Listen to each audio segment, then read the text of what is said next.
What were your thoughts when you heard what the Fox News anchor said about you? I actually laughed first when I first saw the reports, and then I watched the video and I saw exactly how it was put off. Well, first of all, I had no idea who she is or what she do until she won in that case, because now I know who she is. It's for her to go up there and say what she said. First of all, I mean, I would have had a little bit more respect for her if she would have actually wrote those words. She probably said it right off the teleprompter, but that's okay. We live in we're back to everything I've been talking about over the last few years. So it lets me know that, everything I've been saying is correct for her to have that type of reaction. But we will definitely not shut up and dribble. I would definitely not do that. I mean too much to society. I mean too much to the youth. I mean too much to to so many kids that feel like they don't have a way out, and they need someone to help lead them out of the situation they're in. Also, wish she would have did a little bit more fact checking, because I actually did finish high school and didn't leave early. I graduated high school. To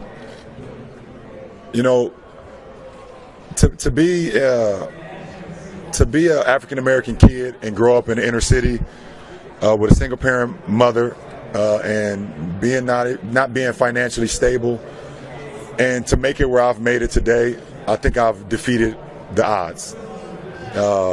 And what's going on, my brother? I love you, my brother.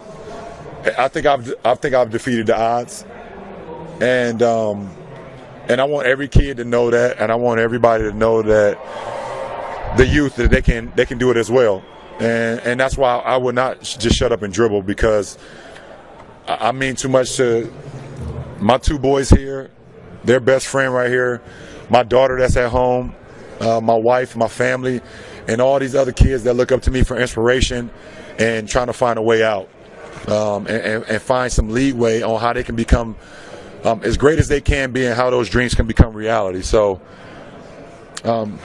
she's definitely, the best thing she did is going to help me is create more awareness. So I appreciate her for even giving me even more awareness, for me to sit up here in the greatest weekend of the NBA All-Star Weekend. This is the best weekend of the NBA, where all the countries in the whole entire world come watch the greatest players in the world, no matter if they're a part of Thursday, Friday, Saturday, or Sunday. And I get to sit up here and talk about social injustice, equality, and why a woman on a certain network decided to tell me to shut up and dribble. So thank you, whatever her name is. I don't even know her name, but I appreciate. What is it? Nobody knows. Oh, Tiago says no one knows, and that's perfect, because I get to sit up here and talk about what's really important and how I can help change kids, not only in America, but in Brazil and England and Mexico and all over. So thank you. LeBron, why do you think that people always target athletes for speaking out on social issues? Because there was a time where athletes either felt they shouldn't speak up upon things, or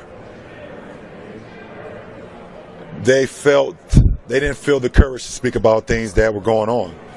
And I've always said that at the end of the day, I do it because I'm passionate about it. I do it because I know that this is bigger than just me personally.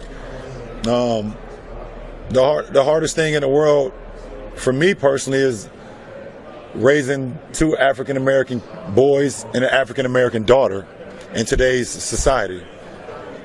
It's hard, and for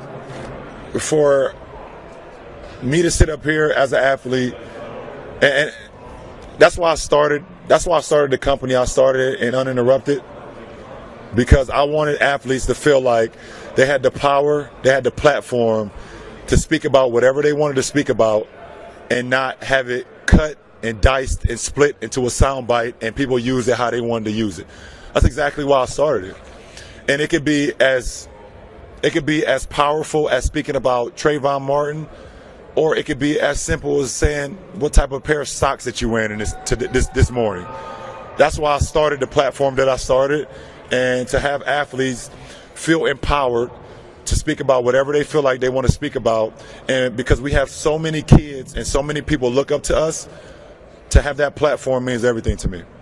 Hey, Mr. LeBron, I've been waiting for you to talk to you.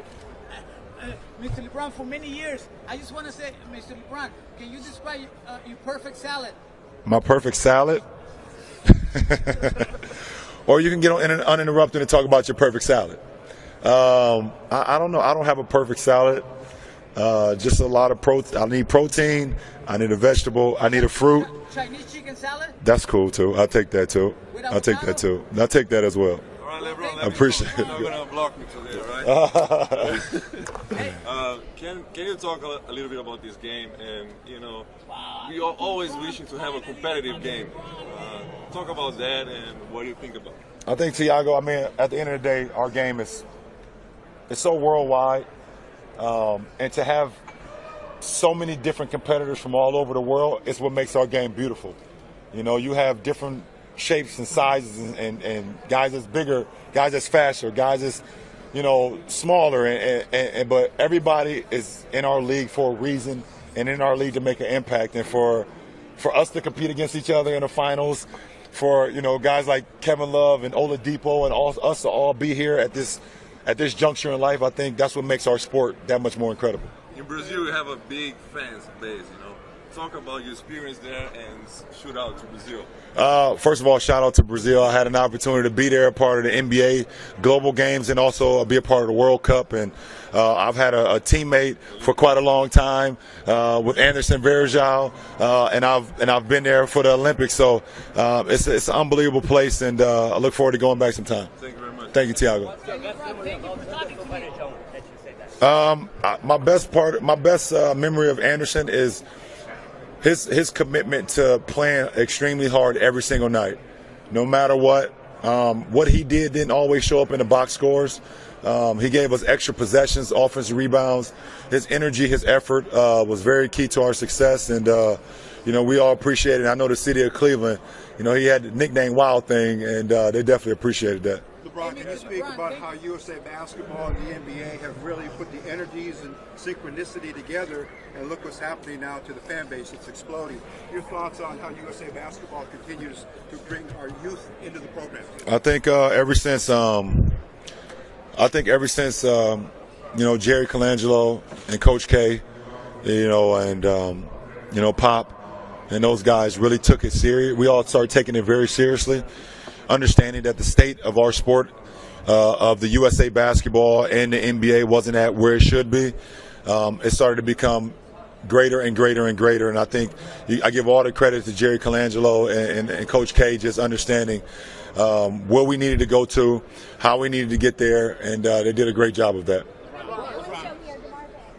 DeMarge, what's up, my buddy? How you doing?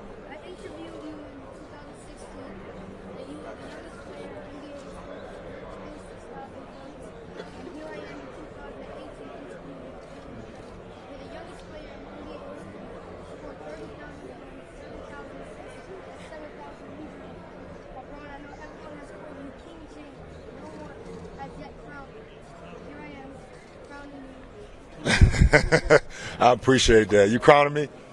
My man DeMarge is crowning me King James for 30,000 points, 7,000 rebounds, 7,000 assists.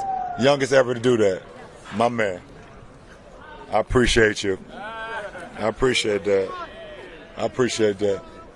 Oh, and shout out, right here, Ellen. Ellen, I love you. You know how much I love you. Thank you, and I'll be on your show soon. We love you.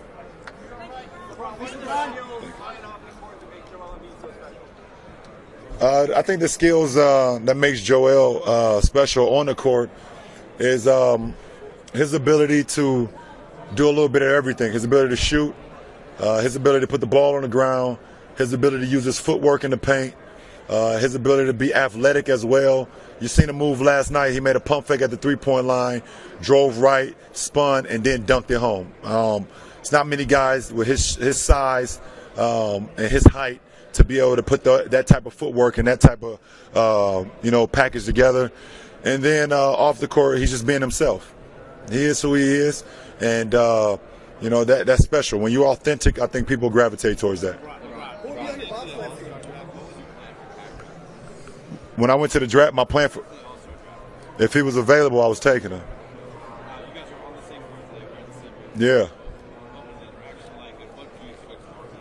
Well, I mean, listen. Anytime I get an opportunity to be with a fellow teammate of mine on the same court, and then you add on the fact that what we was able to accomplish in the 3 years, it just make it special. You automatically start thinking about the moments. So there was a time when I was in Miami when I thought about if I would ever, if it was a chance for me to be Kyrie's, teammate at All-Star Weekend. I thought about that. Didn't think it'd be possible. And then we became teammates. We was on the same All-Star court together as teammates. And then now, being, opponents once again. But those thoughts, still go into my head of, how great it was to break the drought in our city over 50 plus years when the both of us had magical finals runs. And, so it's always special. LeBron, KD said he thought that the Fox News' anchor's comments were racist. Do you feel that they were? Do I feel like her comments was racist? I mean, listen, race is a part of our country, and we know that. I think, the engine that she sits behind doesn't have a great rap sheet when it comes to, race in our country and things of that nature. There's been many people that's not African American that spoke upon the same issues that I spoke upon, and they didn't say anything to them. So you can look at it as being, racist, or you can look at it saying it's just racial tension, which we already know that. That goes without saying. I don't think we sitting here and saying, "Oh, she's racist," or "That's racial tension." I'm surprised. We know that what's going on, and I'm just trying to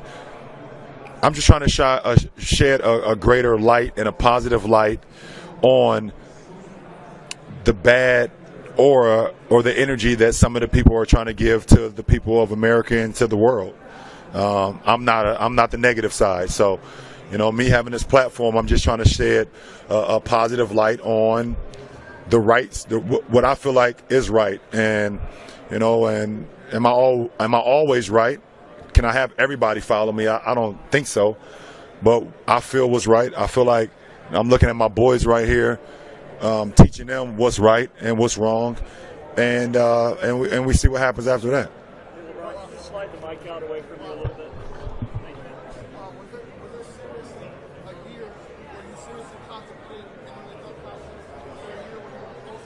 Say that again. Was there ever a year where you seriously considered entering the dunk contest? There was multiple years when I seriously considered entering the dunk contest. The 1 year, I don't remember what year it was, maybe 05 or 06. I injured my ankle 2 games before the dunk contest. And then I had one time I interacted with Reggie and said I was getting in the following year. And I think I got injured before the All-Star break once again. And I didn't want to test, jumping on my leg and jumping on my ankle and then having to play in the game the following day. I think about it all the time, actually. I know at this point I'm probably never going to do it, but I've thought about it year after year after year. But, you see the guys that we have in our dunk contest this year and the age, I'm going to stay away from it now. LeBron, 14 All-Stars as a starter, another record. What makes this one special, and what do you think of the new format? Well, what makes this one special is that, I'm here once again and I'm representing my family and my friends. There's a lot of things that I dreamed about when I was a kid, but being an All-Star was something that was far-fetched. So for me to, be here, my 14th straight start, setting a record, being a part of a class with Jerry West and Michael Jordan, it means a lot. get a layup.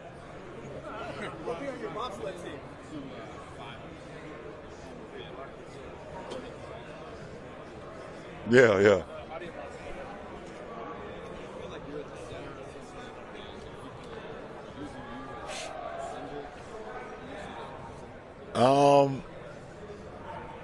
I don't know. The question was, at the center of the finals, my house was vandalized here in Los Angeles. And now at the center of All-Star Weekend, the lady said what she said. And do I feel like I'm a what? Am I being used as a symbol? I don't know. But if it brings the greater of good, then I'm okay with that. And like I said, I get it to sit here and let you know how I truly feel about what's going on, either from me personally or people that I can try to help, either when I did it at the finals or when I'm doing it here at All-Star Weekend. So, if it's for the greater good, then I don't mind being a symbol. I don't sit up here trying to get a reward for it. I don't think Muhammad Ali sat up there trying to get a reward. I don't think Jim Brown or Bill Russell or Jackie Robinson and the list goes on and on. They sat up there trying to get rewarded for it. I guess it's just who we are. And we know it's bigger than us. It's not about us. I'm going to do what I have to do to continue to play this game that I love to play. But this is bigger than me playing the game of basketball. Like I said, I'm a father as well and raising, 3 kids and it's very difficult in this day and age, and then being African American, it just makes it that much more challenging. So, you want to know what's funny, Dave? Because while all of this is going on, and I'm getting up here and get to talk about this, what I haven't talked about is how proud I am of the movie Black Panther, and the reason how proud I am of that movie is because, as a kid, the only people that you felt like could be superheroes were athletes and musicians. Because when I was growing up, there was no superheroes like a Batman or Superman or Spider-Man or Flash or Aquaman that were African American. So I never thought that I could be those people. I never thought I could get to like Michael Jordan as well, but I felt like I could be a musician. I felt like I could be an athlete. And for this movie to come out right now at this day and age, and I can sit here and talk about this, it's the perfect wave. And I'm so proud of the actors and the production and everybody that had to do. I know it wasn't all African Americans that actually, put the production and people behind the scenes, but the actors. I'm so proud to sit here and say I'm an African American during Black Panther, during our social times right now where it's so fragile. Thank you to that movie, and I haven't even seen it yet, but I'm looking forward to seeing it. One last question. Yeah. Yeah. Oh my goodness.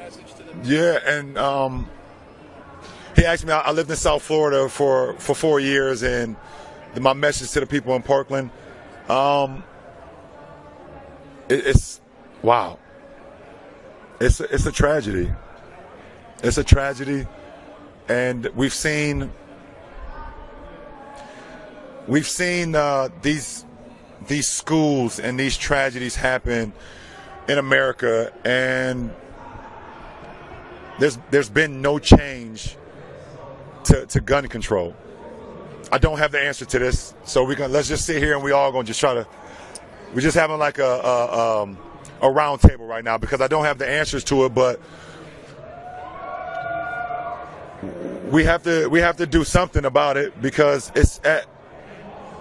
we all sending our kids to school, right? All you guys who have kids, we're all sending our kids to school, and we all feel we drop them off at 8 o'clock.